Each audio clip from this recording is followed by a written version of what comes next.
It's Luke and Naomi. We're back.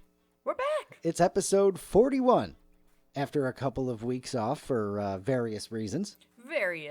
Yeah. Rest and relaxation, they say, but you got to throw the other R in there and go recovery, too. Yeah, you need that. That's a thing now, right? I mean, everybody knows. That's got to be universal now. It is, because we don't get as much time to take vacations and things like that. So everybody tries to pack so much into however many days that they're going to be gone. Ugh. So then when you get back, it's like, I need to recover from what I just did. Absolutely.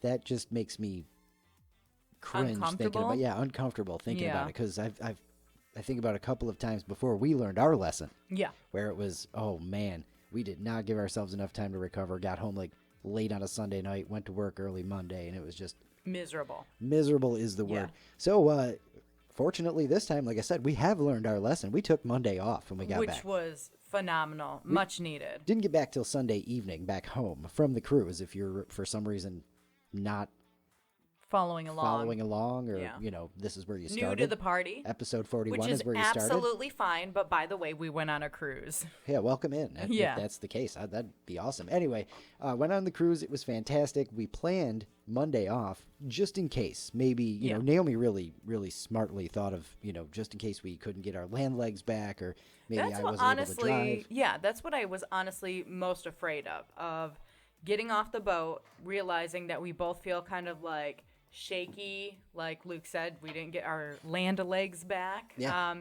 And I thought maybe we were going to have to spend the night in New Jersey on Sunday night. God forbid. I wanted to be prepared for that. Luckily, that did not happen.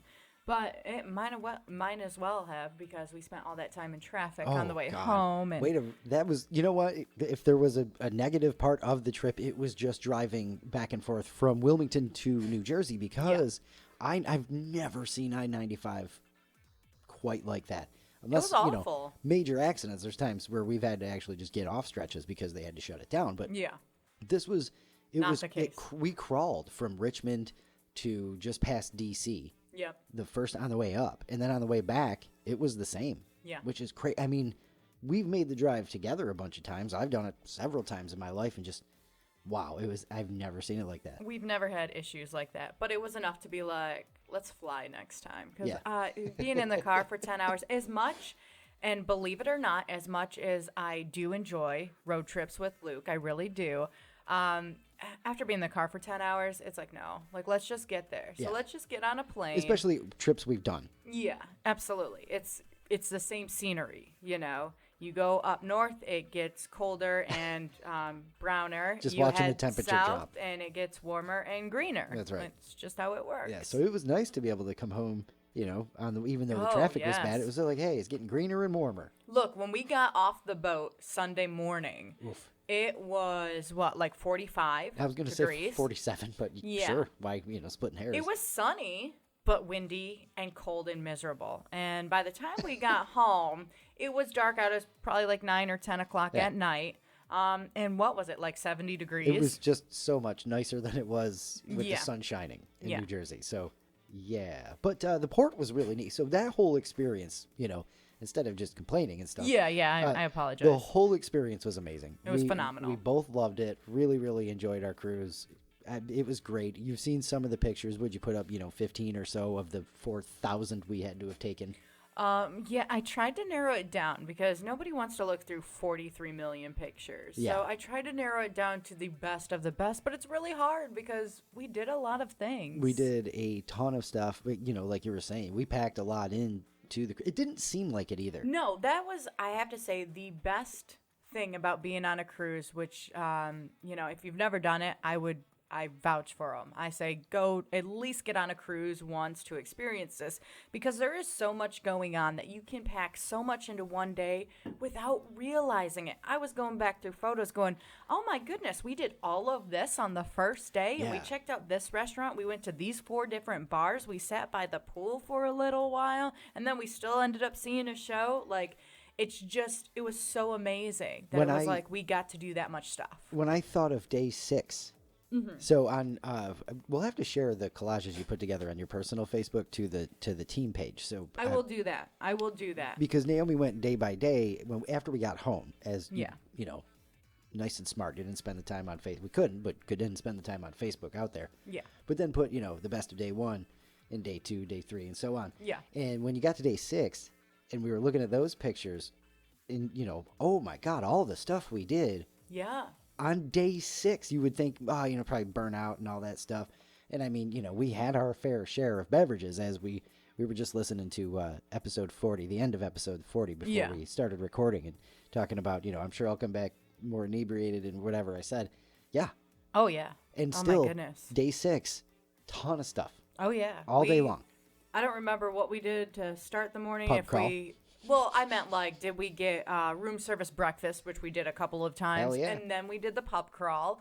And the pub crawl had the poker run too. And then we were out by the pool for a little while. And I don't even remember what else. Because of the pub crawl. Oh, yeah.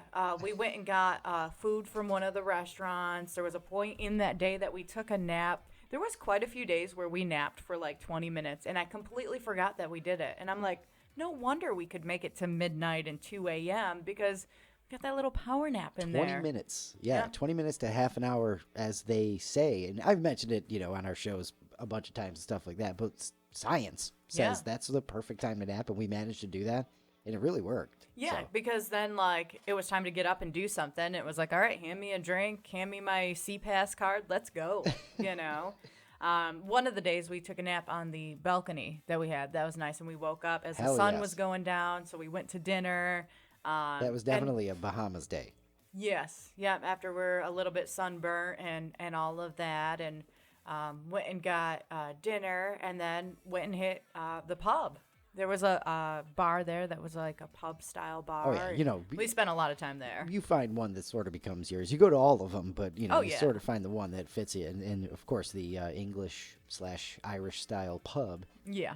The Brass and Box. Shout out to Royal Caribbean. That was amazing. Awesome. Yeah. And shout out to the dude, Stephen Burke, who was playing at the pub.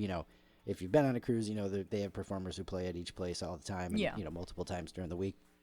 And it was just this guy, like you would see in a pub, one dude with a microphone. He had a guitar and a loop machine. And, oh, man, he was killer. Did everything from Sweet Caroline to Metallica. To Eminem. And Eminem. Yeah. In his own style and stuff. It was really cool. We definitely enjoyed that. He's online everywhere. Stephen Burke, if you get a chance to check him out, because really it was fun. Awesome. Yeah. Hella fun. It was just an all-around great experience. I know one of the port stops when we got to Florida, we didn't get off the boat. We stayed on there. We did a pool party, and it was a phenomenal day. And then we get to Nassau. We got off the boat, but we didn't do an excursion like everybody else did. We kind of did our own thing. Checked out a local beach, Junkanoo Beach. You gotta go swimming in the ocean. Good on you for remembering that too. What, Junkanoo Beach? Yeah, because I wanted to call it Dunkaroo. You're close. You have the right idea there. It's just not there. It's just all that comes up. So we went swimming there because, again, you got to get into those crystal clear, beautiful waters. We found a brewery, which that is definitely that's our jam. Our jam, yeah. So we got to do that, and then we got off the boat in Coco Cay, which was Royal Caribbean's private island, and that itself was phenomenal. Yeah, that was surprising. I love telling people about that because I thought it was going to be more theme parky, kind of chintzy. Luke said he thought there'd be more concrete. Yeah. The pathways and all that, and you got a little beach here. I envisioned it like a water park. Yeah. And, water parks. Enchanted Forest Water Safari, where I grew up in Old Forge, New York. I mean, it's a beautiful place. It's awesome and a hell of a lot of fun. Yeah.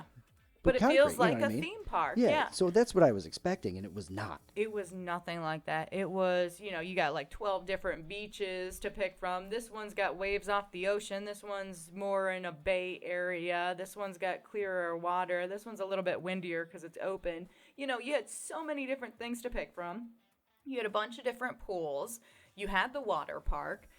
You had zip lining. You had all of these kind of things, and they just did it so well. As you were walking from one part of the island to the other, the landscaping and everything was so well done that you really thought, hey, I'm on a tropical island and not that I'm on, Royal Caribbean's private island. Yeah. A friggin' sandbar, pretty much. Yeah. I mean, it's big, but you could sprint across it. Oh, I'm sure. Yeah. You know. But it was a wonderful experience altogether. Definitely not what I expected. I figured I was going to like the cruise. I mean, you get to do a lot of things, and we have unlimited drinks. What's not to like about that? But between the adventures we had, the drinks actually being really, really good. Oh, yeah. Not watered down.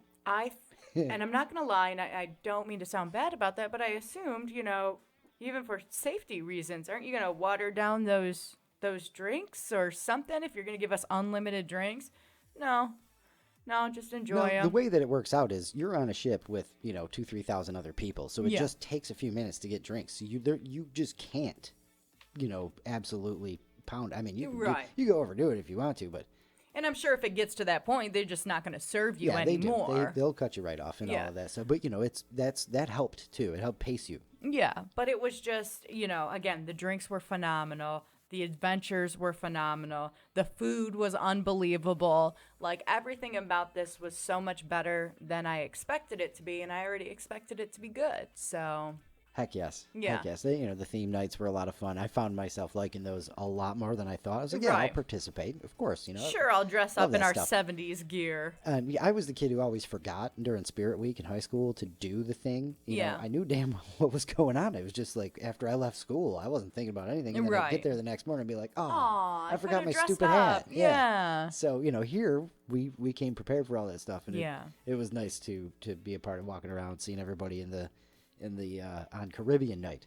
Yes. Everybody in their florally stuff, and I had gone and bought something that fit right in, and I was like, exactly. Oh yeah, I'm doing it too. Yes. It was a lot of fun. It was. Again, and I will vouch for it. If you've never been on a cruise, do at least one just to experience it. There are options if you're afraid about getting motion sickness and all of that kind of stuff. Yeah. But just to have everything included and not to have to worry about that was huge. Yeah. And so we fortunately we didn't get, again, we listened to the last few minutes of episode 40 as we were preparing for this one and talking about, hopefully we don't get any of the bad forward motion sickness Friday answers from last time. Was it Lost at Sea and all that food junk? poisoning was one of those. Brando, my goodness, that one scared me the most. I was, I think, afraid of that. Every time you ordered seafood, because that was bit. like 4 out of 7 nights. Yeah, a little bit. I figured the coconut shrimp, that's got to be fine, right? Yeah. The lobster, maybe not, but it was. Oh my gosh, it was phenomenal. That was some of the best lobster. All of us at the table too were just blown away by that. The lobster tail was just beautiful. Yeah, cooked to perfection. Like it was. Oh man, they knew what they were doing. Of course they do. Yeah, it's so Royal Caribbean. They know what they're doing. None of the forward Fridays came true. The motion, neither one of us got sick, I would say. No.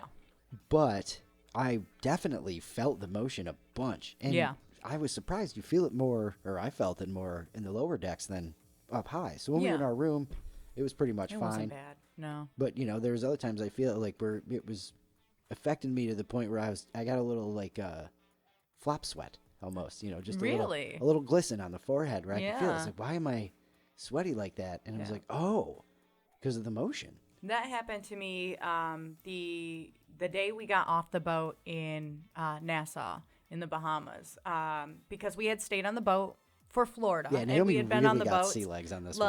I don't know, like 3 days basically that we were out to sea, with a stop in between, but not getting off the boat. And my legs were so shaky in the morning, and I'm like, and we had danced the night before because they did a 70s disco party. And so I was dancing that night, and I thought, are my legs just that tired? I'm like, that can't be right. I didn't dance that hard. And I could not figure it out. They were so shaky. And we get off the boat and everything, and every couple steps, one of my feet would just like hit the ground harder because it felt like the ground was moving towards me. Yeah. And I'm like, oh my gosh, this is from trying to just stabilize for the last 72 hours without realizing it. I felt that too. When we got home, there was one of those where I was walking down the hallway and then stopped, and the only way I could explain it is like my calf muscles engaged. Yeah, it was like they were ready to make your feet grip the ground so you don't move anymore. It was definitely a weird sensation, but never enough to like be sick from it or have headaches or feel sick to my stomach or anything like that. Just a weird sensation. Yeah, I thought I would get a little bit more freaked out about the darkness of the ocean and whatnot. But that wasn't too bad. Well, alcohol helps. Alcohol does, yes. Yeah, yes, so, it does. It was like, hey, look at that. It's dark out here. Yep. Okay. Don't care. Go to bed. That's right. So if you're looking outside and it's dark like that, you know it's time for bed. Yeah, that's all. The party's over. Exactly. Go to bed. Wake up in the Bahamas. It's gorgeous. Yeah. That was really cool. That was one of the best parts. But then, all in all, a phenomenal trip. Yeah. So then now it's just adjusting back to real life, and I feel like it's taken to just when we sat down to do this to start feeling normal. That we're back into the swing of things. Because I mean, we took last week off, which thank God, because my voice was shot from just hollering. I mean, that's all I did. You're talking over music and other people's conversations in rooms and just. In our group that we were with this group called Cruising with Polly. And so she had, a bunch of her listeners and things like that. So the whole group was like 150 people. Shout out to Polly, Wog, and Carl from Big Frog 104 in Central New York. They absolutely killed that. They really did. I can't imagine taking all of our listeners on a cruise. Oh, man. I would have a blast. It would be so much fun. Yeah. It really would be. I would have done the same things I did on this cruise. That's right. Nothing would have changed. Yes, exactly. But yeah, so the whole group was like 150 people. But then our smaller closed group that we had was about, I think, 22 people. We had the 2 tables. And then we had our smaller, closer group, which was about 11 people. Yeah, it was. But this group of 11 people, we did, I'd say, 7 out of 10 events with. Every time we were going somewhere, we were going with this group. So it was a lot of yelling over people and multiple conversations going on and just chaoticness, which is just awesome. Yeah, it was fantastic. That's when just that's when you know you're having a great time. It's like a party atmosphere. Yeah. And it would be us just sitting down for dinner. But we're all talking and sharing stories and all that, and it gets that little chaotic party atmosphere. Oh, it was perfect. Great. It was really fun. But, I lost my voice, which is a great, excuse to get out of recording last week. But we definitely needed and used the recuperation time. And I was useless at work. There was no way you were going to remember a movie at all on Monday or Tuesday last week. So Monday we were off. Tuesday, Wednesday, Thursday, Friday, and Saturday I had to work this week. Last week, every single one of those days, I was just useless. I tried so hard. Tuesday was obvious. Like, my voice was scratchy, and I'm just like, I don't even remember what I used to do. I don't know how to do my job. Both of our places of work, fortunately, are cool enough where they knew how we were coming back. They understood. They knew we took Monday off. They're like, oh, these two. All right. We can't. Yeah. Yeah. So thank God for that we work with some great companies that aren't like, listen, you're back from vacation. You need to step it up. Yeah. Nobody cares that you took a vacation. Here it was like, are you okay? Do you need another day? It was great. You look like it. Oh, fantastic. But now I feel like now we're back into the swing of things. Because, again, listening to the end of episode 40, all the promises that I made that I didn't do, I have more YouTube videos to put up. I got to catch up. I think we've got 34 out of now the 41. You're getting closer, though. I'm trying. I really am. So we'll get back into the swing of me not delivering on a bunch of shit that I say I'm going to do. But shout out to Luke for being the one to do this, because all I do now is come in here, sit down, and talk a little bit and watch a movie. It's repayment for what I put you through. That's right. For real radio. We say it all the time, but that's 90% not a joke. 90. Yeah, it's mostly not a joke. 89%. It's cool. 10% it's cool. a joke, honestly. So, there you go. That's our cruise. That's adjusting to real life. We both had birthdays during the whole time. Naomi's on March 27th. That's right. And mine on April 6th. The first full day of the cruise. Yeah, that was hella fun. I told everybody that it was your birthday. So much so that one guy at that pub that we mentioned we like to go to, every time we saw him, the one waiter. He'd go, birthday! Martine. I believe it was Martine. He would go, birthday! Yeah, it was great. They were awesome. Yeah.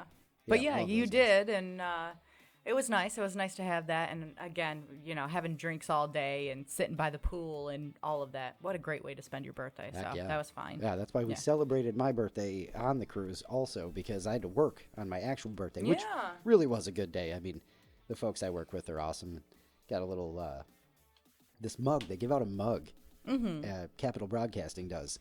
Everybody gets one for their birthday, but they commission them from local North Carolina artists, which is awesome. So they're all really cool. And the one I got is one of the first batch of the new artist, and everybody knows how much we love The Office, and it reminds me a ton of Pam Beesly's mug. It's not the same at all, and it's not pink. Not that I want a pink mug, but this one is a really cool orange, and I love it. So it was a good birthday back home, but whew. A much better birthday celebration on the boat. Before we stop talking about the cruise, though. Yeah. I'm staring at the picture. The old dude, shout out to the old dude at the brewery in Nassau, Bahamas.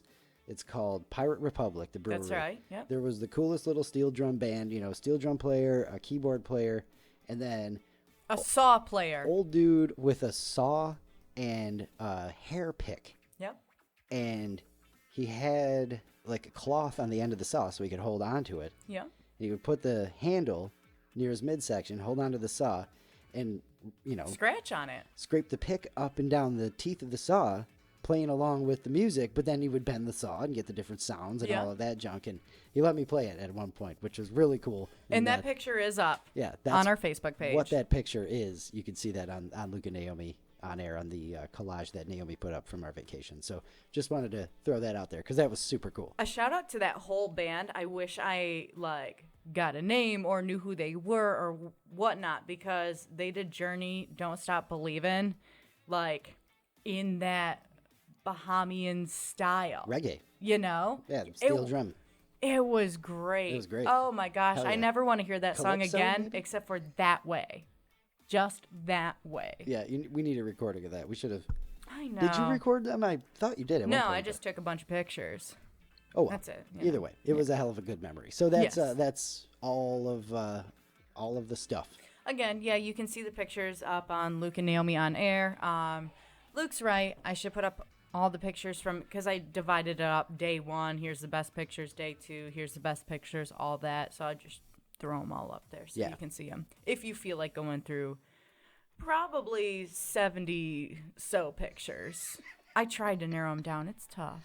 While you're there, follow the page if you haven't. That's right. So we do have to move the show along. Yeah, anyway, I'm sorry. We got the Batman review coming up. I'm so excited for the Batman review. I didn't even pay attention to how I usually do. Pay attention to how Naomi reacts to stuff, but it was freaking Batman, and I hadn't seen Batman, Michael Keaton, Jack Nicholson in so long. Yeah. So loved it and really excited for your review. But we got to get some random facts for your week, your weekly dose of Did You Know? Nailed it. You did. All right, you ready? Did you know that armadillos are the only mammals with shells? I guess not. I feel like I've learned that somewhere along the way. Maybe it was a previous random fact. Did you know that the opposite of anonymous is ominous? No, I did not know that. Not to be confused with ominous. Yeah, that's the first thing that came to my mind.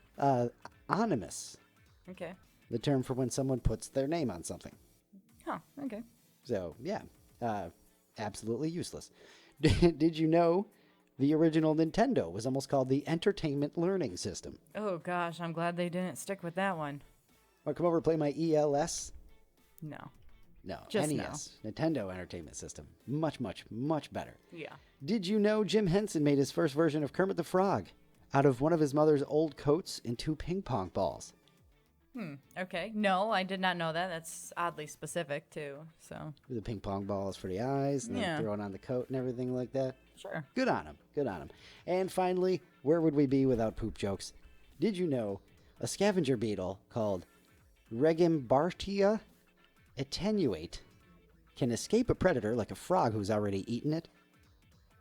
It just scuttles down the frog's gut and forces it to poop where it can emerge alive. I mean, good on this bug. You know, you can get out of Good some for you, buddy. awful situations, but what a way to come out of that awful situation. It's just so terrible. Terrible. All right. It gives me the worst, visual, in my head. Yeah, that's a bummer. Poor frogs. And I just closed the window, so I can't even try to horribly mispronounce the name of the beetle. No, that's all right. We don't. Poop beetle. Yeah, poop beetle. Not to be but it's confused not with the dung beetle. That's right. That's different. Great minds right there. Great minds. All right. We were both going there. This is Wednesday, April 12th. We're recording, and it is Grilled Cheese Sandwich Day. All right. And we should have done that for dinner. We really should have. We didn't think this through. Wait, do we have cheese and bread? We just went on vacation and haven't done a damn thing since we got back, so we have bread, but I don't think we have cheese. Nice. All right, Grilled Cheese Sandwich Day. There's a poll, and we love the polls and surveys. 4% of Americans hate grilled cheese, so only 4%, which is probably the lactose intolerant people. It would have to be, because why would you hate grilled cheese? Exactly. So it's a holiday most of us can get behind. They're popular because they're delicious, they're easy to make, they're cheap too. You know, you can get a loaf of bread and a stack of Kraft Singles. And you can make them fancier if you want. We got Cheese Smith in town that makes all the fancy grilled cheese. Oh, yeah. You can absolutely do that if you want. With throw some bacon on there. jalapenos and bacon, yeah. Throw a slice of tomato up there. Why not? God bless you. All right. Sorry. I don't know where that even came from. Grilled cheese makes you sneeze. I guess so. So you can dress it up however you want because it's grilled cheese, and that's why they're everybody's favorite. So yeah. The restaurant in New York, Serendipity 3, we've talked about them before. I believe they do like the most expensive cheeseburger in the world. Oh, perfect. Okay. Well, they also have, where to go, the most expensive milkshake in the world, $100.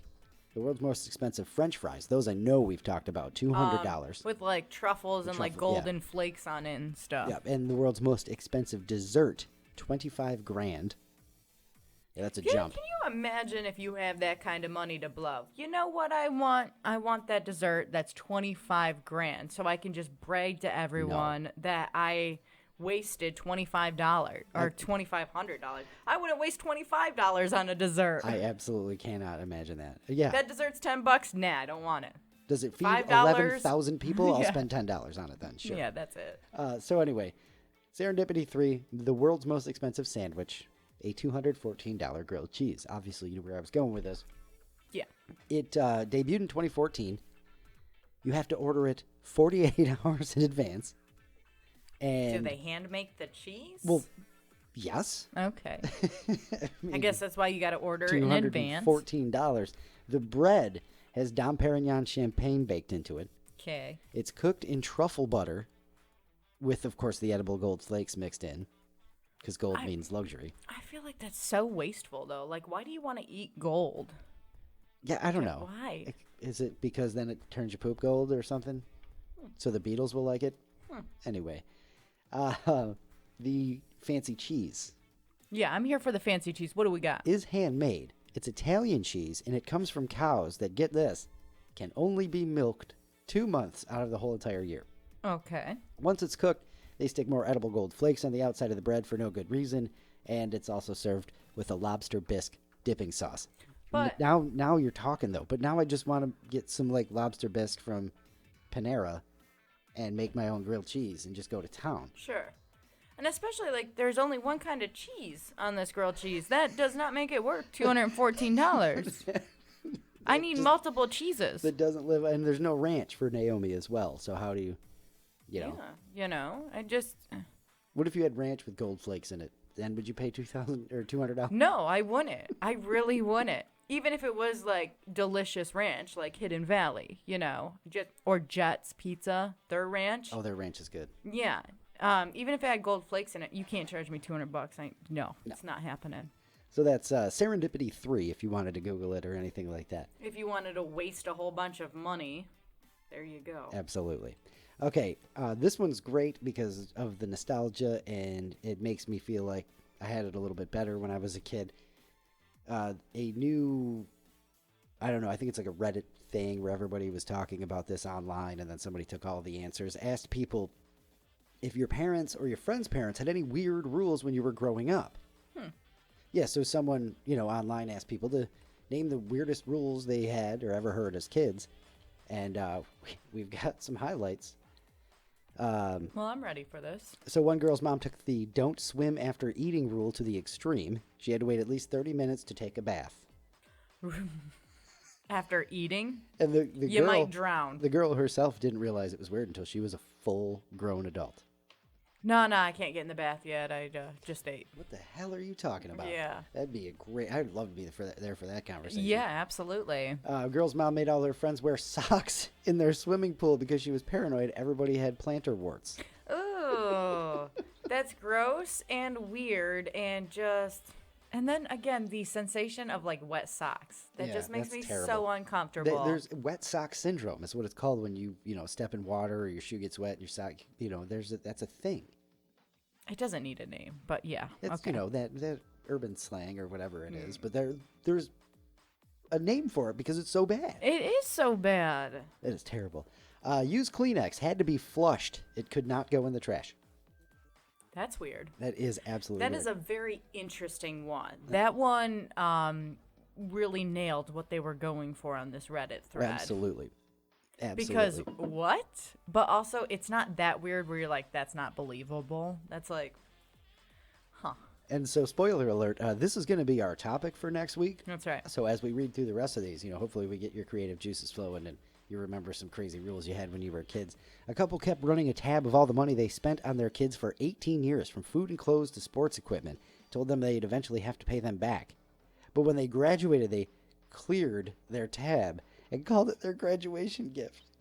Oh my God. Well, first of all, that's kind of genius right there. If I had kids, I'd be like, yeah, that's what you get. That's, wow. You signed up for paying for all that shit. That's your problem. Yeah. You had the kids. Wow. But I do like that idea, though. That's Like your hilarious. kids think, like, especially as they get older and realize what's going on with money and all of that kind of stuff. They get to be like 15 and all that, and they say, what do you mean I owe you $200,000? Long story short, their kids are unsuccessful now because they couldn't afford to go to college because their parents didn't want to help. I don't know. That was terrible. That was terrible. That was terrible. Well, moving right along then. A Yeah. kid's grandfather wouldn't let them finish their leftover cereal milk by drinking it from the bowl. They had to finish it with their spoon. No problem, Grandpa. I got 45 more minutes. Yeah. That's awesome. That one's so much better. A kid's very religious parents wouldn't let him watch SpongeBob SquarePants because they thought the holes in SpongeBob's body would, quote, entice lustful thoughts. Wow. It probably didn't, but we know where their parents' mind was. I mean, that's, yes, exactly. That said more about you guys than anybody else. Exactly. What the hell are you thinking about?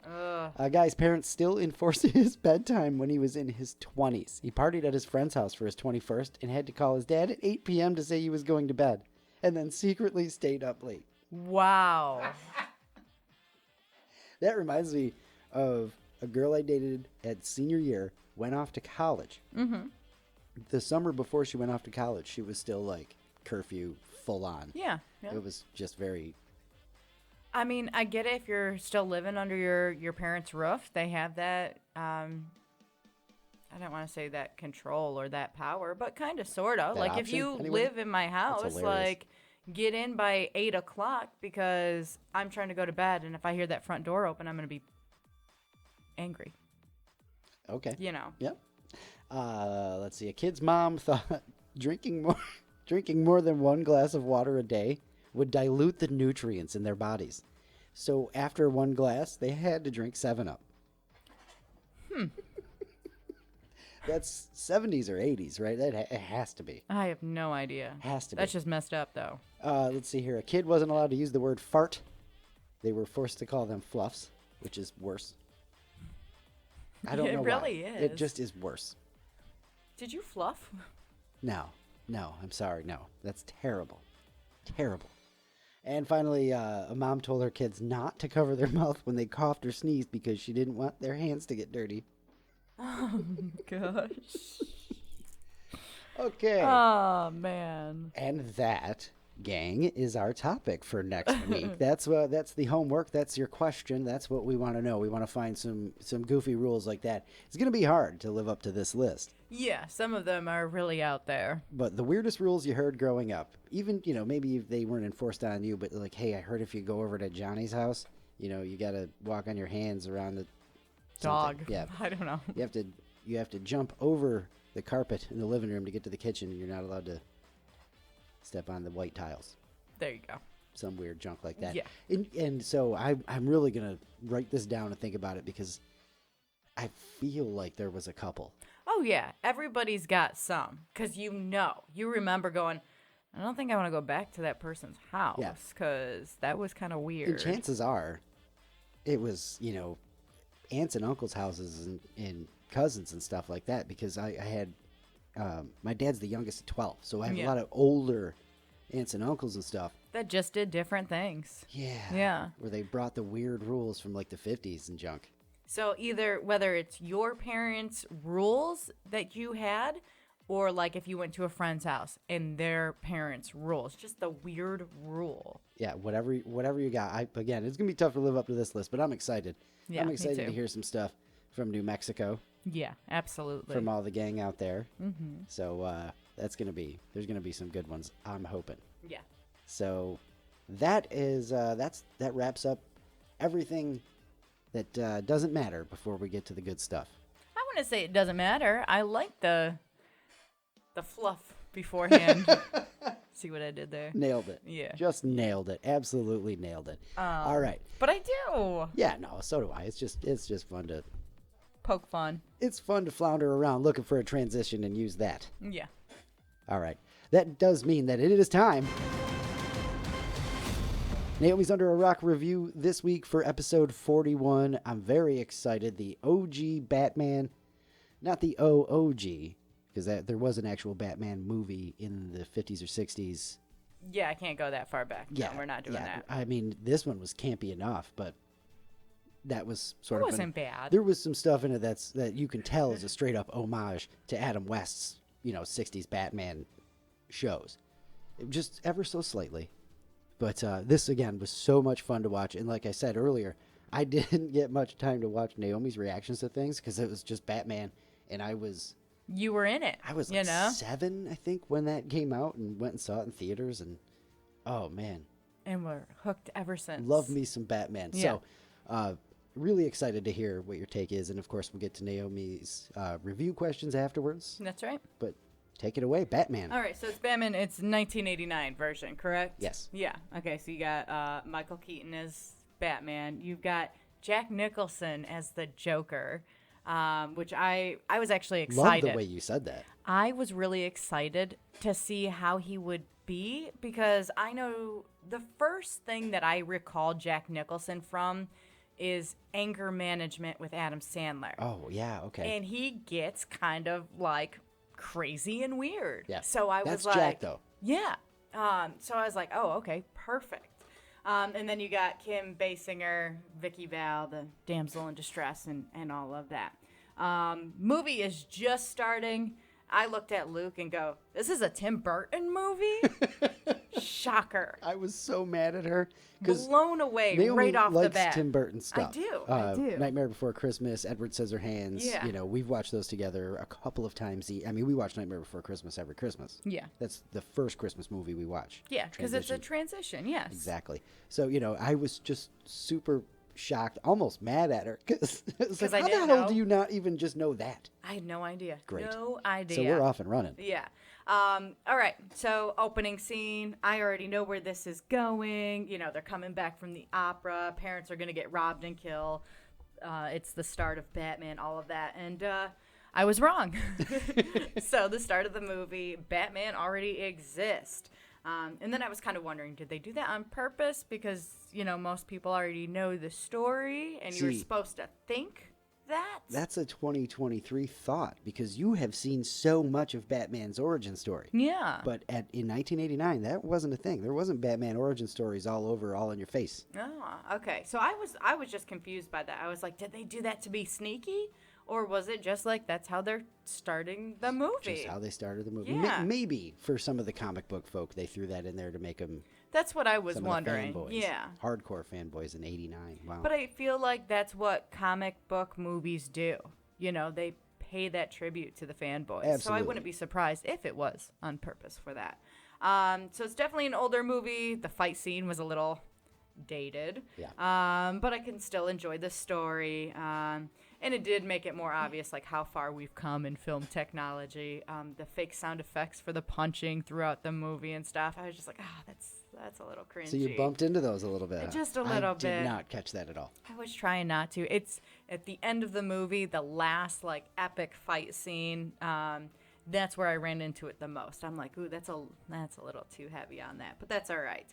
Again, things have changed in the last, 40 years. So I was wondering a little bit myself. That's where I'm talking about, like, a little bit of the campiness, where I felt like this was a transition from Adam West to the darker Batman that, had become. Because, I mean, they didn't start writing Batman darker until later on in the comics. And right. all of that stuff. But yeah, I thought it was like a way to transition from the goofy Adam West to a more serious, and they just molded it all together with Tim Burton. Right. Which is not a bad way to go, honestly. Yeah. All right, so now we meet Jack Nicholson, but he's not the Joker yet. He's wearing... it was the scene where he was wearing the suit, and the woman is like, oh, you look fine. And he looks at her and goes, I didn't ask. And, like, that just... ballsy right there. It was just, I remember turning to Luke. Yeah, I remember turning to Luke and my jaw just dropped like, oh, did he really just say that? Oh, yeah. All right, then you see at one point the lieutenant paying off Nicholson for whatever dirty crimes he's got going on. The usual Batman story, and just, there's crime and he's, these people are going to meet each other and they're going to have a fight. And that's how it always goes. Then we meet Vicky Vale. She's at the newspaper place to meet with Knox, who is the reporter. Yeah, Robert Wool. Yeah, who keeps reporting on all the Batman sightings and all that, and everyone's kind of giving him a hard time and just thinks he's, crazy at this point.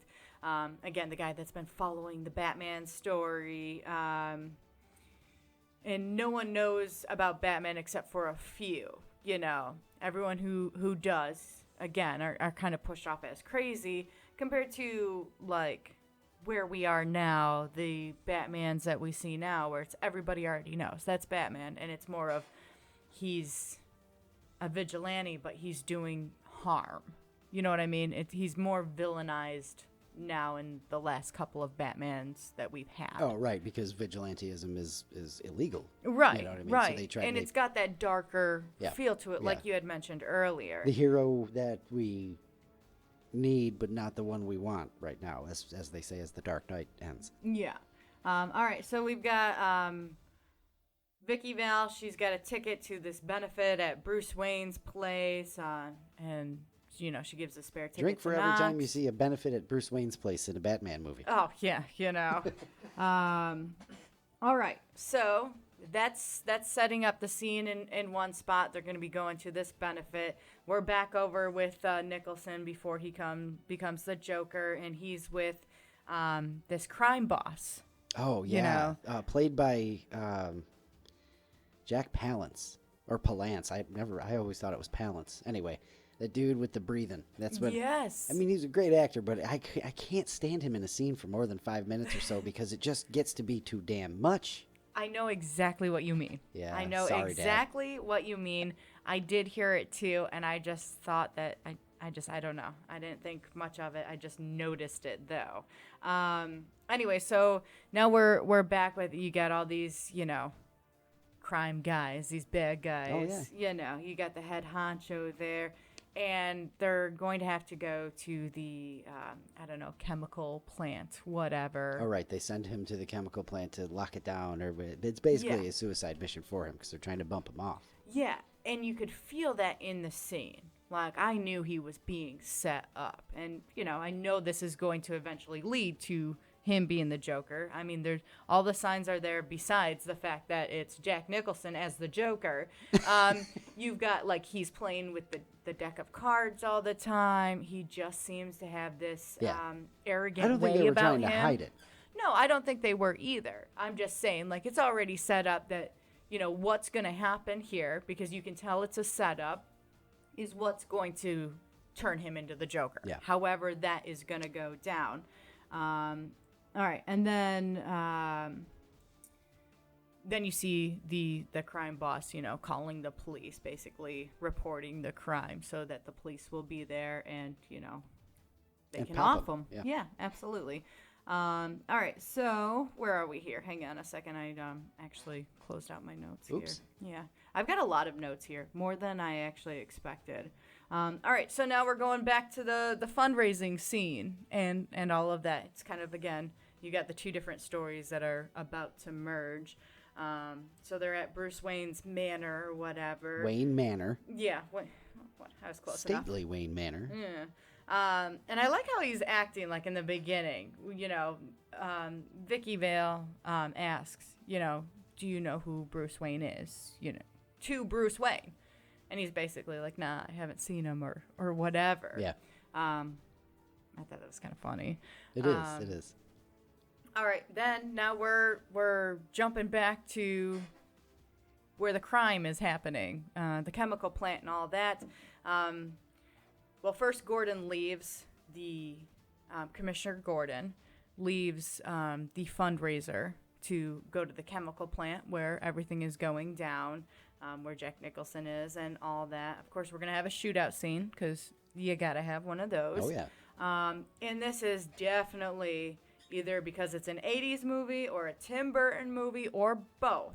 So they're at this chemical plant, and you've got everything leaking and oozing and dials randomly turning. And then you've got that old school printer paper, like, blowing in the wind. Yeah. And every time, like, a shot is fired and it hits something, and the way it, like, oozes chemicals. I get that they're at a chemical plant, but the way everything happens, I'm like, just because it's the 80s or Tim Burton? It's a little bit of both. Yeah. But very much Tim Burton. Yeah. Very much. All right. So... you've got that. That kind of distracted me a little bit, but, wasn't bad. I know there's a few things I'm going to bump into, but it's not going to take me away from the movie because, again, I decently like the Batman movies I've seen. So I figured this will be the same case. All right. So back when they were at Wayne Manor, what? The way she looked at me like, did I say it right? I was just making sure. There was no attitude there. Vale and Knox, the reporters and the photographer, were kind of like looking around Bruce Wayne's place. They got talking a little bit. Bruce Wayne came in. They were talking a little bit more, all that. So Bruce Wayne and Vale end up going on a little date. And it's cute. And, I like how Vicky Vale actually came to Bruce Wayne's place, and they were sitting in the dining room, and they're eating, and they can barely hear each other. And super long dining table. Yeah, and, he's got to get up to pass the salt to her and all of that. And I like that they end up leaving the dining room because it's just stupid big. What's the point? All right, so you get that scene where they're having their date and all of that. Now we get to the Joker reveal, back when they were at the chemical plant and all of that kind of stuff. Yeah, Batman showed up, all hell broke loose. Yeah, and, threw him in a vat of chemicals and all of that great stuff. And it's a weird scene. It's like he's in a doctor's office, kind of, sort of. It looks like a creepy kind of doctor's office. Basically like a back alley mob doctor. Yeah. Yeah. Non-sanctioned. And he's unrolling the gauze from his head and all of this. Such a great scene. And I was a little mad at first because I was like, let me see what he looks like, because I thought they were going to reveal it right then and there. Oh, they built it up well. They did. It's such an awesome scene. The mirror. The Simpsons spoofed that in the episode where Lisa has to get braces. Oh, okay. She has to get this giant contraption on her head because they can't afford health insurance. Yeah. And she, when they wake her up or whatever, she's like, the mirror. It's really, really cool. Huh. But yeah, now I kind of want to watch that to see how that played out with this. Such an awesome Batman scene, though. Just one of the coolest. Yeah. So we have that reveal, but we don't have the official reveal because, again, we don't see what he looks like. But we do get to meet Jack Nicholson as the Joker, and my first note is, I like it. Yeah. He was so good. So he kills the guy that set him up, and he's just Jack Palance. Crazy laugh. And it was just so well done. Like, to the point where, like, I can see where Heath Ledger got some of his inspiration. Sure. because Nicholson does this weird thing with his mouth. Like, he moves his lips weird when he's not talking or in between words. And, yeah, you know what I mean. Like, he just, it's hard to explain, but you know it when you see it. Yeah. Where it's just like, almost like he's trying to find the words. It was because of the prosthetics after the fact, interviews and stuff like that. That came from the prosthetics on his face. Like, he was just kind of, I don't know if he was trying to itch or something, but yeah. It makes him look psychotic. It's awesome. And then when Heath Ledger does it, it makes him look psychotic. That was another thing. A great way to, whether done on purpose or not, to give it that weird, creepy feel, The Joker is a crazy person. It's scary, Absolutely. So that was really well done. Nicholson was great. And, you see his craziness. You've seen The Shining, one of the first few Under a Rock reviews we did. Yeah. So, you've got to see him as that craziness. And then, of course, your anger management and, but the Joker, oh, man. One of his, I don't know, maybe it's just because I'm such a Batman fan, but one of his best, I think, his best movies. I can see it. Yeah, I can see it. Yeah. All right, so now we got the Joker. It's been established he is legit the Joker. Did not realize that the crime boss guy was the girl from the beginning of the movie when he was like, or when she's like, oh, you look fine or whatever, and he's like, I Angel. didn't ask. I think her name is Angel. He calls her Angel anyway. Yeah. But she is with the crime boss. They're together. Yeah. And then, she was with the Joker before he was the Joker, And there's a little scene about that when, I don't know if it's Honey, I'm Home or whatever he said. Yeah. She passes out. Yeah. All right, so now Joker's been established. Now he's going to tamper with like cleaning and beauty products and all of that. They've got the news story going on, so it cuts to like a scene of the news, and the one host, the guy, the first anchor, is reading like a serious story, and the girl next to him just starts basically laughing and going insane. She ends up dying, obviously using some of the products that have been tampered with.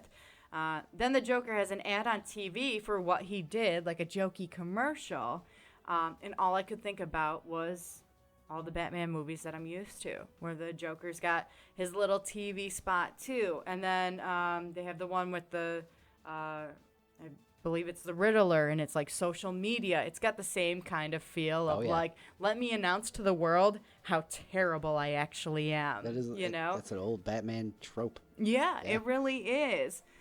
Next line, though, is just Nicholson does a great job at the Joker. He just really seems insane in that laugh. His laugh. Oh, good.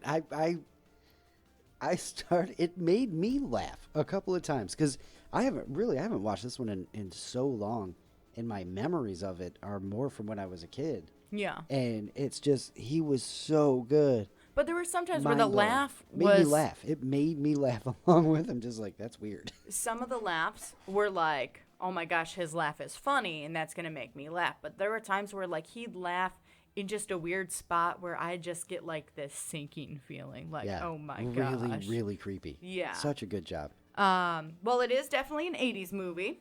They do have a music montage in there. Yeah. You gotta have that. I was all right with it. They went to a museum, I'm guessing. Of course you were all right with it. It's Prince. Well, which that was another shocker too, by the way, that there's music from Prince, or the music was by Prince, or whatever. Written and performed by, I believe, was the credit. Yeah. Naomi looks at me like, that too? Yeah, like this. Batman. It's awesome. Why has this not been brought to my attention more often? Besides by Luke. Obviously, he brought it to my attention. But, why haven't more people been like, oh, no, you got to watch the old Batman. Oh, you got to check that out. Because, again, Jack Nicholson, Michael Keaton, you got Tim Burton who's directing this. And then, again, music by Prince. Crazy. It should have been more hyped. Yeah. Or maybe I wasn't around for it to be hyped. Well, you were also under a rock the whole time. That is true. After it was around. Yes. Okay, so 80s movie. We got our music montage. They're in the museum or wherever they are. That museum. They're destroying the artwork, which actually looks like they're having a lot of fun. It makes more sense than stealing the artwork, because who are you going to sell it to? Everybody knows it's stolen. Might as well destroy it because you're the Joker and you do crazy things. Yep. Like in some of the newer versions, like The Dark Knight and all that, where he just burned the money. Burns the money, exactly. You just want to watch the world burn. Chaos. Yeah. So, and then the Joker's got his goofiness. He's got the lighter torch that he does. I forgot about that until we watched this, and I laughed so hard. Yeah. Because it is so perfectly the Joker. Yeah. And then he's got a flower on his shirt that sprays gas out. And then he's screaming, "I'm melting!" after Vale threw that water in his face. And it's just like, no, I'm fine. Just, why did you do that kind of thing? So we know Batman's going to show up. Didn't it wash the... It washed some of his makeup off. The cover-up makeup. Yeah, the cover-up makeup so you could see the white underneath. Yeah. That was great. Of course, we know, because Vicky Vale is in the scene and she was waiting for Bruce Wayne to show up. We know Batman's going to show up to save the day, and of course he does. That's where we get, does he get those wonderful toys? That's right. It's an awesome line. Which he did. His utility belt did come in handy many times. Batman. And, that's Batman. He knows what he's doing. So, okay, you got this crazy scene where, he basically is rescuing Vicky Vale. They get in the car. I don't remember what happens, roadblock, whatever, how they end up out of the car. There's construction or some junk like that. Gotham City, Yeah. There's always construction in Gotham City. The set ended. Yeah. This is my biggest beef with the whole Tim Burton movies is they were just so on a set. Yes, absolutely. And you can tell, but it is what it is. It was the 80s. You got to give them a pass, Yeah. They didn't know. So then you got the scene where, I don't know, one of the boss Goonies, crime Goonies, whatever, they're fighting with Batman, whatever, and they're able to get his mask up. And Vicky Vale takes a photo of that, which is terrible on her. Come on, man. You got to know. Just, no, you don't need that. Of course, Batman comes to. They, escape, all of that good stuff. He ends up stealing that photo back because, he's gonna. Oh, yeah. And he does. She wakes up in her bed, and it's like, the picture's gone. Of course it is. Your camera's gone. You don't get to keep that. It's not how that works. Yeah, you can't mess with Batman. Right. But Bruce Wayne wants to do the right thing and tell Vicky Vale that he is Batman. And, of course, he just can't do it. He is trying to explain it and is just going around in circles and is just weird about it all. And while he's doing all this, who knocks at the door? The Joker. Joker's going to come by. And my next line is, man, he's creepy. Yeah, fantastic. Because he really is. Oh, yeah. So, it's Bruce Wayne. It's not Batman right now. The Joker's here. He's got some of his Goonies with him. Just Goons, I think. Just Goons. Not Goonies? Yeah. I feel like it's Goonies. No, Goonies is a movie. Yeah. Yeah. All right. Goons. So Goons. All right. So he's there with his Goons. Maybe Goonies. Okay. Hired Goons. You know what? Yeah. Now that you say that. Yeah. All right. So, anyways, there's some Goons there. All right. So Bruce Wayne ends up just being tough guy. Getting in the Joker's face. You want to get nuts? Let's get nuts. Yeah, just goes off. And then gets shot because that's what happens when you run your mouth. But he had a metal plate under a metal platter that he had taken from some room in Vicky Vale's house and put it under his shirt. Yep. Because he planned the whole thing. Because he's Batman. So he just planned all this. Yes. He planned to provoke Joker into shooting him so that they would stop paying attention to him so he could escape and get his suit and his belt and, Well, that went way over my head. Did not realize that's Batman. Okay. That's Batman. Well, apparently I don't know Batman as well as I thought I did because, no, I did not think that's that okay. at That all. just means we get to watch all of the animated series. So, I don't know whether to be happy about that or not. But anyways, so he's got that metal platter under his shirt, and then, there's the screaming, and there's, oh my gosh, and all that kind of stuff. And then all of a sudden, Vicky Vale's looking down to where he was shot, and he's just not there anymore. He's gone. Batman. And then, of course, when the Joker came in, he had a package for Vicky Vale. So she finally opens it, which I would not open this. I don't want to know. That's just get the bomb asking for disposal trouble. unit or something like that. Because no. So she opens it up, and out pops this hand with a bunch of like dead flowers in it. Freaks her out. She, passes out, which and is all that. perfectly the Joker as well. And perfectly Tim Burton, honestly. Oh yeah, yeah. Here's a bunch of dead flowers. That was Perfect. a good match. All right. Then we find in this Batman universe, this is the twist here, that the Joker was the one responsible for killing Bruce Wayne's parents. Yes. I know that's not the case in all of them. I think in some comic runs that's the thing, but in the more modern day Batmans, nobody knows who the Joker was previous. Right.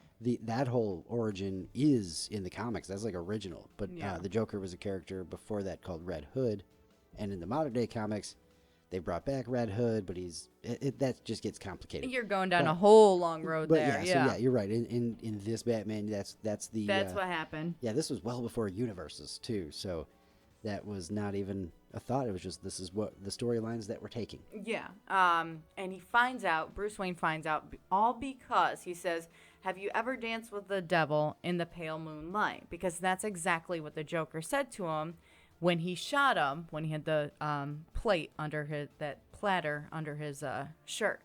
So it all like clicks in, All right, then we get to this weird scene where Vale is acting all lovey-dovey. She's trying to distract him. With Bruce Wayne. Oh, with Bruce Wayne. Yeah. And they barely know each other. And well, she was, they've fallen in love. Talking about loving him and all of that, and I want to make this work and all this stuff. You've been dating for like 2 weeks. Shut up. It's another, she's a comic book character. In a ton of the runs, there's Vicky Vale love story. It's Vicky Vale or it's Catwoman for Batman. Yeah, he should just focus on himself, honestly. If we're going to think about it, just focus on yourself. You got a lot of things you need to work through before you add another person into the mix. Exactly. That's the whole point. Yeah. That's Batman. That's Batman. I'm going to just start saying that right. For every excuse for something. Well, that's Batman. That's Batman. All right. So the Joker wants everyone to come to the 200th anniversary of the city, whatever. Yeah. Birthday celebration. The 200th anniversary they were going to throw before the Joker started wreaking havoc. The city shut it down. The Joker forces it to go on. Yeah. He's like, come on out. He's like, I'm going to be giving away $20 million and I'm going to be throwing cash around and all of that. Of course, we know this is going to be a trap. Why wouldn't it be? It's the Joker. Yeah. Gets everyone out, which does work because if you're going to offer money, I mean, you'd probably work on me too, even if I know I might die in this situation. I might take the chance. Yeah, just feel it out, see what happens. So then that's his plan. He gets everybody out here and he tries to poison them. The balloons that he has as part of the festival have poison in them, and he's basically trying to kill everyone. Then Batman arrives. Of course he does. Wonderful toys. Yeah, a weird spaceship thing. It's the Bat Jet. Yeah, whatever. It's a spaceship thing. It's the Bat Jet. Okay, whatever. Spaceship He's got that thing. The hell. Everything is Bat something. Batarang, Bat car, Batmobile. Jesus. All right, I'm done. Turn off the mic. Okay, so anyways, Batman arrives, steals the balloons that the poison was in. Then you've got the Joker screaming like, those were my balloons. He stole my balloons. And he sounds so sad and pathetic at the same time. And I'm just like... He sounds like a little kid. Yeah. It was great. And like... He was so good at that. He really was. This Jack Nicholson really nailed it. What was it? Bat Jet? Yes. Okay, because my next note says then Batman crashes his spaceship. Oh my God. Batwing, they might call it at some point. I apologize. Batman crashes his vehicle, his flying vehicle, into the church. The Joker runs off with Vicky Vale to the top of the cathedral, and we're getting to our epic big showdown. Yeah, epic ending battle scene. Bum, bum, bum, bum, bum. Then you've got, they make it all the way up the stairs. She loses both shoes on the way up, which I was just like, you don't need that. Just take them out first. Doesn't matter. Anyways. Yeah, we don't need that. It was just goofy to me. Very, very. Yeah. So, okay, Joker is busy dancing with Vicky at Vale. this point. Yep. Yeah. While his goons are attacking Batman. Thank you.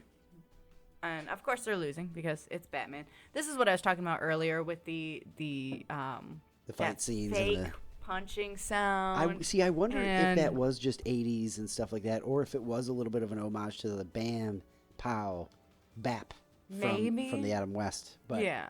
But it was like... Probably more it was just a lot. 80s. Yeah. And like I said, they're losing because it's Batman.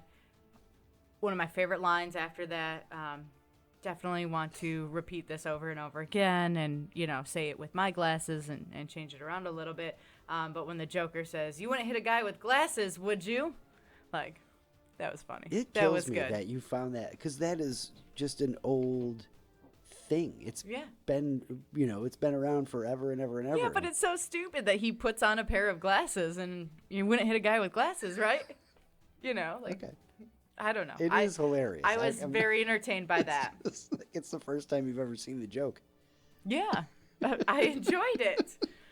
All right, so, this battle scene is going on. You don't have to worry about the goons anymore. Everyone that was in the cathedral has, fallen to their doom or passed out, dead, whatever.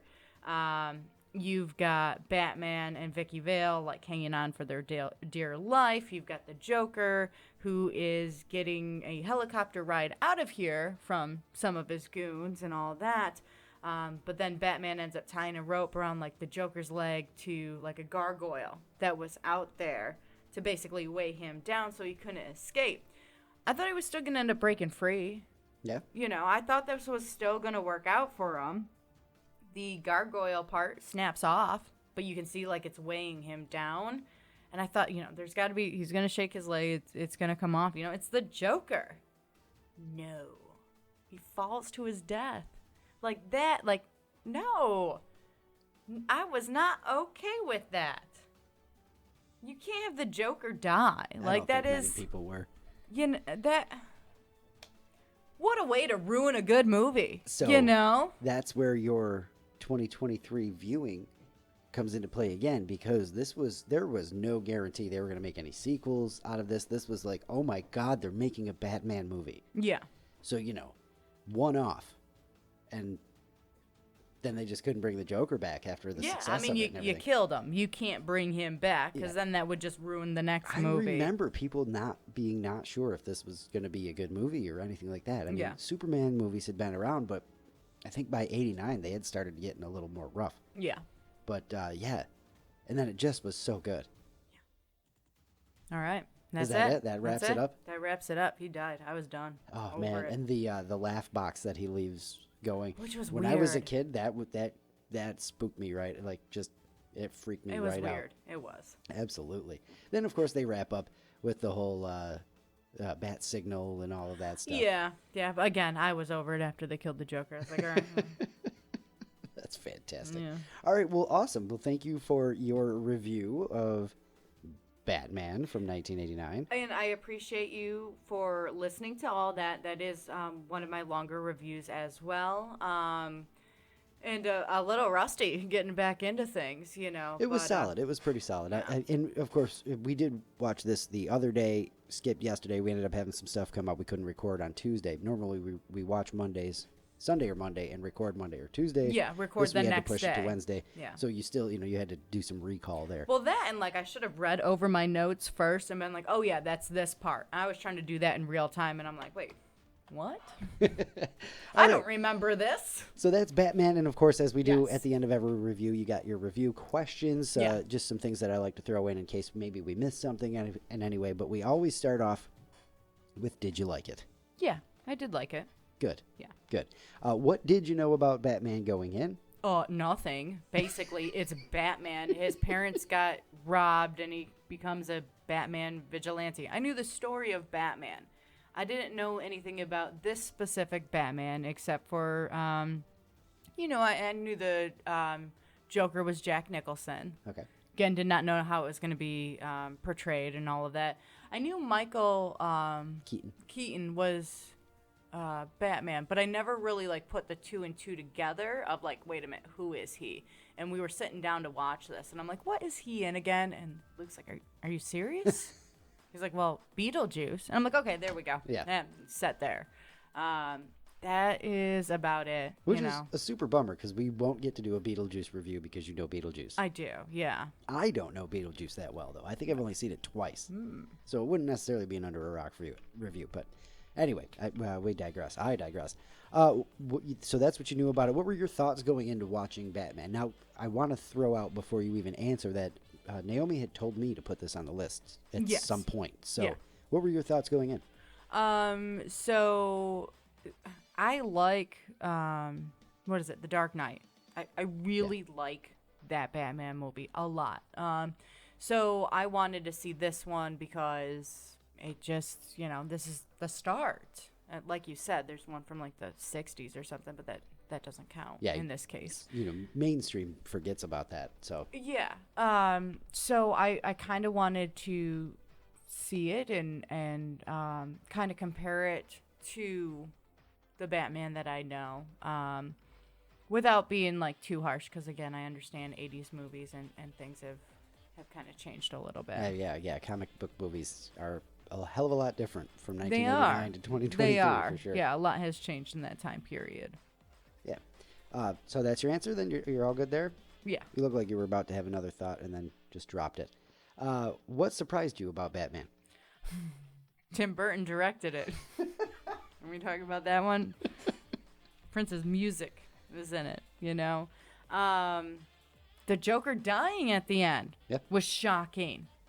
I just figured he would come back for, Batman number 4 or whatever. I actually was wondering, when we decided to watch this one, I didn't know what order these Batmans go in. I was like, are we going to get the Joker? Is it the Penguin in this one? She was looking for Danny DeVito for sure. Yeah, I do want to see Danny DeVito as the Penguin. I'm really looking forward to that. That is one of your favorite Batman villains, isn't it, the Penguin? It really is. That is. I've noticed that. I only think I like Danny DeVito as it is, so I do want to see him portray it as the Penguin, and like I've seen pictures of it all that.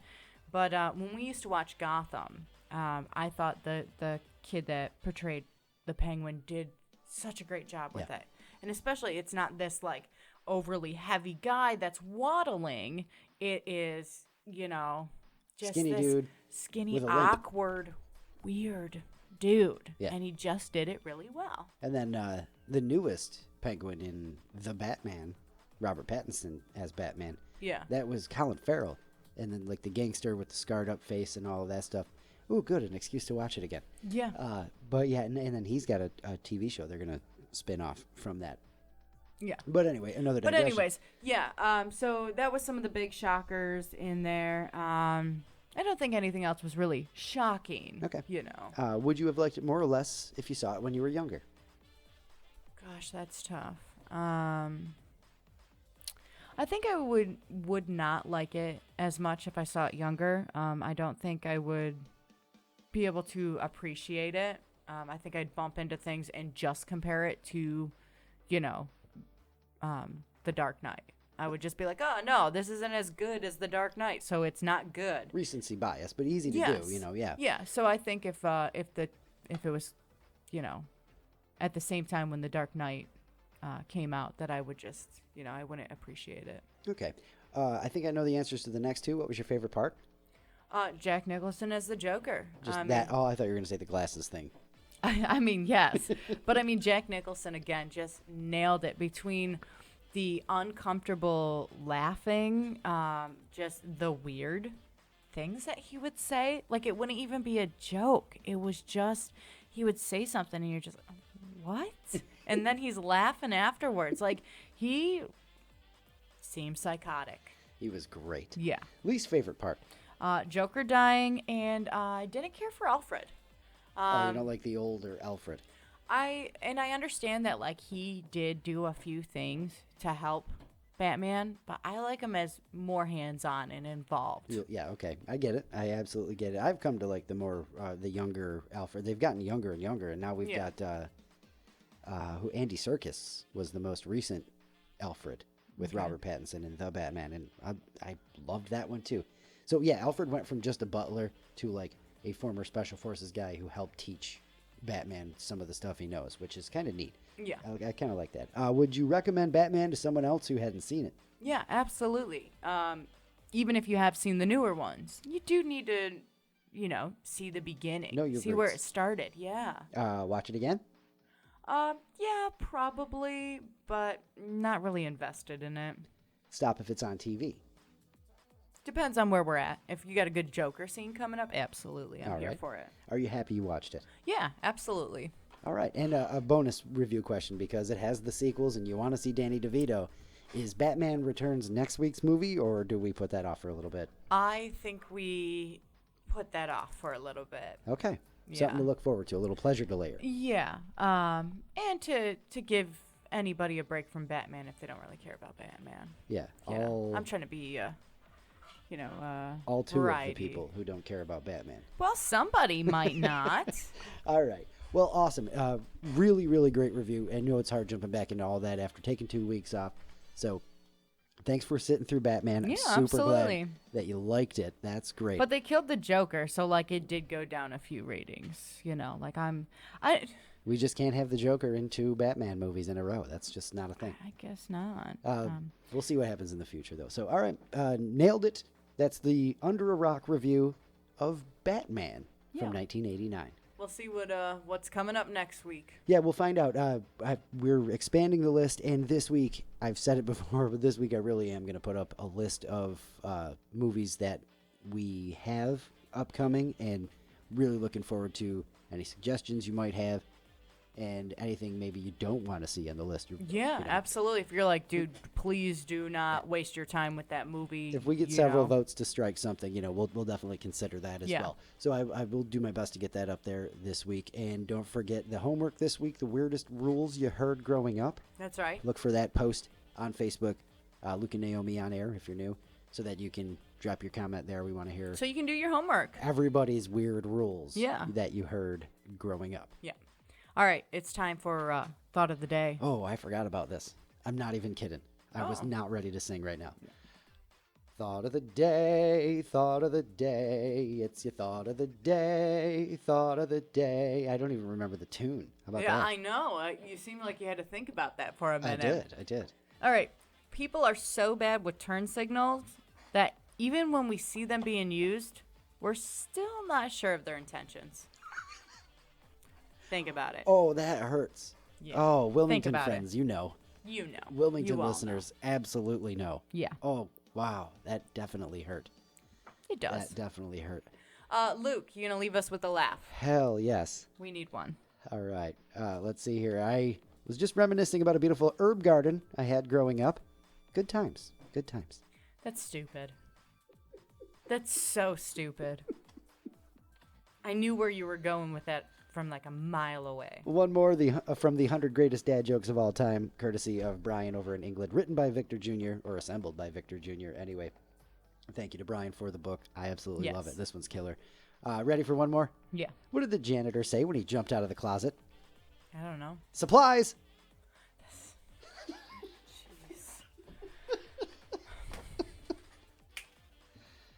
Jeez. Back in the saddle. Don't get all excited over there. It feels so good to get back in the groove. Oh, my goodness. With some dad jokes. Thank you all for coming back for episode 41. Whoop, whoop. We love you to death. Thank you so much. Catch up anywhere you get your podcasts. Find us everywhere. Luke and Naomi on air. Facebook. YouTube as well. All of the podcast places. Spotify. And if I'm there's trying to remember go, and I just can't. Yeah, well, that's why I was just skipping over. Yeah, Apple Podcasts, Google Play, Spotify. All of it. Yes. And if there's somewhere you go for podcasts that we're not on, let me know. I'll get it there Let too. us know. We'll make it happen. Heck yes. Tell your friends also, Luke and Naomi on air. Thank you again. 41 episodes in. We ain't slowing down anytime soon. That's right. Maybe we just take a vacation every now and then. That's right. All right. We'll see you next week for episode 42 in our next Under a Rock review. Until then, have some fun today and be excellent to each other. Love you. Bye.